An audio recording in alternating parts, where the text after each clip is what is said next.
Hello and welcome to the Subjective and Objective Morning. Analysis podcast. I'm with Harry Neville. and I'm Harry Tizard. So what is subjective analysis? Basically, Mr. Tizard, subjective analysis is based on opinion and more or less solely opinion. It involves judgment, opinions, as mentioned, personal interpretations.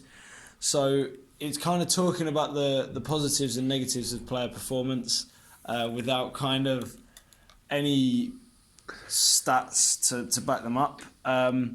It's normally done in every training session by a coach, normally subconsciously because they kind of form opinions by themselves.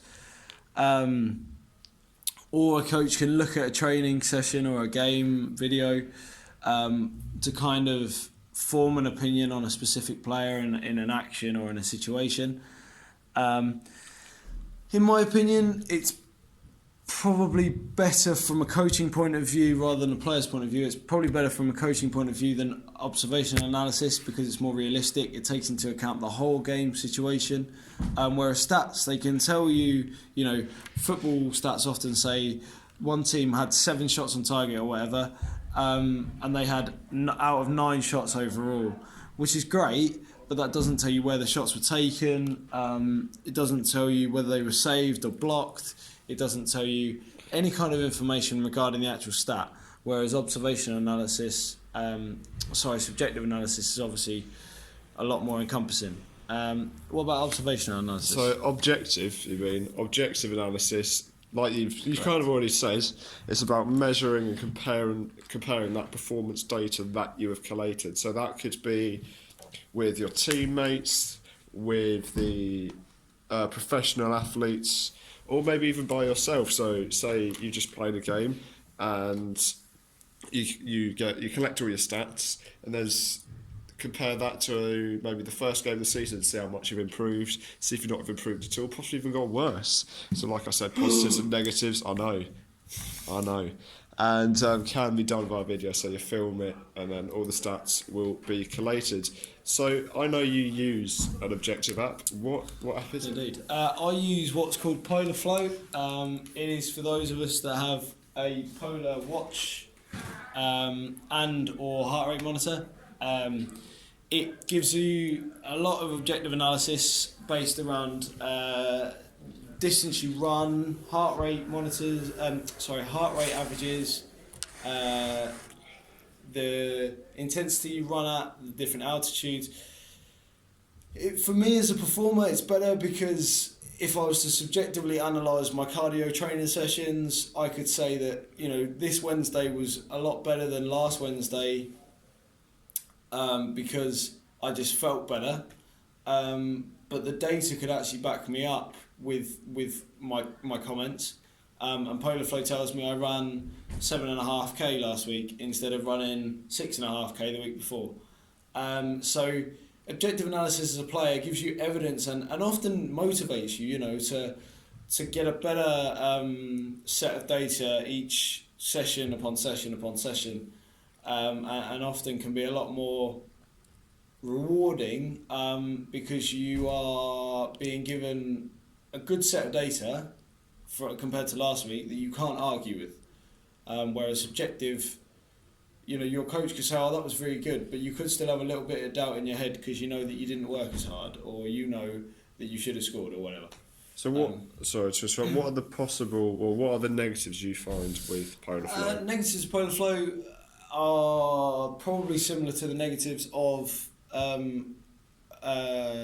objective analysis overall, because I think it doesn't take into account, Polar Flow tells me how far I ran, how many calories I burned, all the nice stuff, but it doesn't necessarily tell me anything about my performance on the pitch for a start, which is a bit of a bummer, really. Doesn't tell me if I scored any goals, if I made any challenges, successful tackles, headers, whatever, which is a big negative. I don't know how that will potentially progress in the future, but it is definitely a drawback. And also another negative of Polar Flow is that it's kind of it takes into account your cardio is perfect for cardio. Gym sessions, not so much, and training sessions as well are a hard one, because training sessions in most sports can often be quite stop or start. So if I put my watch on for an hour, I might actually only be running for half an hour. Unless I keep pausing it when our coach stops to speak, it takes into account that my heart rate drops in these half an hour, these little minutes and 2-minute stops, which is a big drawback, because then overall the overall picture of my training session could say that I didn't work very hard, when actually when we were playing and when we were in drill situations, I was working my backside off. But so that's not great. And just kind of finally, I think it doesn't help, like I say, I alluded to as well, it doesn't help with gym sessions. You've got three or four major settings. Four major settings. You can set it to cycling, so it tracks your cycling, other indoor, other outdoor, and running. So if you're playing tennis, you go under other outdoor. If you're playing, if you're in the gym, you set it to other indoor. Now, other indoor's great, but it doesn't tell you. So if I went on the bike in the gym, a static bike, spinning bike, I could do 20k, but it only tells me my heart rate. It doesn't tell me how many spins I did, how far I went, and is often not compatible with the bike that you use. So that is a bit of that's kind of the negatives in a nutshell. So I use the Fitbit app. I have a similar thing for both positives and negatives, but also the Fitbit app, you can track the amount of water that you drink. You have to do this physically, but you can do this. The food you eat and the amount of sleep that you do, that does it automatically. But that negative that you said about with the Fitbit app, say if I get on my rower, there's only a certain amount of things that I can choose on my Fitbit, and say if I did the rowing, I would be sat down, but that would collate to like 1,000 steps probably. And I don't think that doesn't translate well, because obviously I didn't do any steps, so that's definite drawback. One subjective app that you could use to help with your sport is Huddle. Sadly, it is expensive, but you can get a 14-day trial to see if you do like it.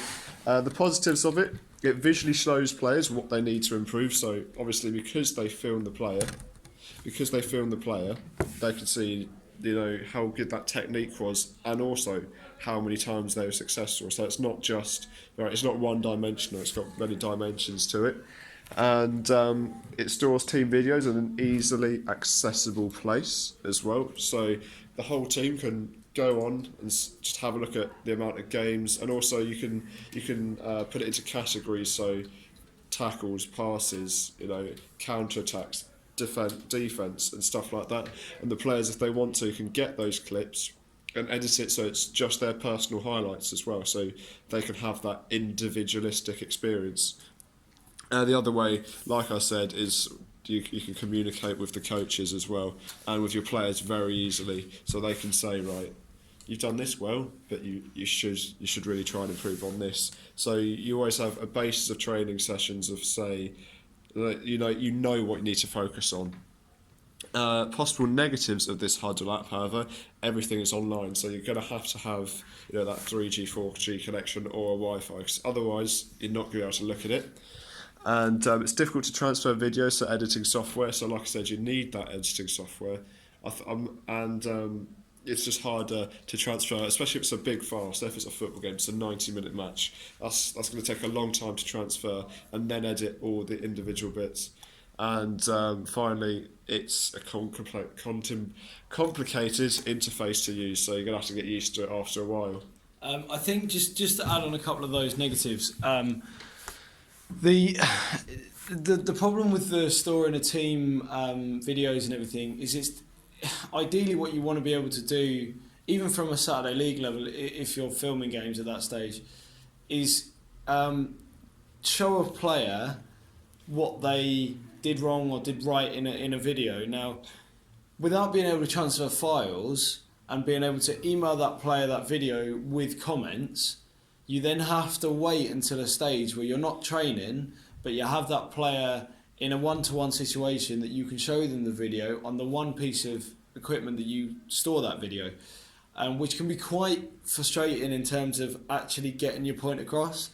And lastly, I think just to touch on the complicated interface, you can learn, but I think the problem with taking your time to learn about the interface, learn what each setting does, it doesn't always actually enable you to make a good video. You have to learn how to put things together properly, and that Huddle doesn't lend itself to that. It just kind of gives you the ability to, but you have to learn how to compile videos, how to successfully annotate videos and make it clear to players, rather than just knowing what to click and where to click it, I think. And that for me is probably the biggest problems with Huddle.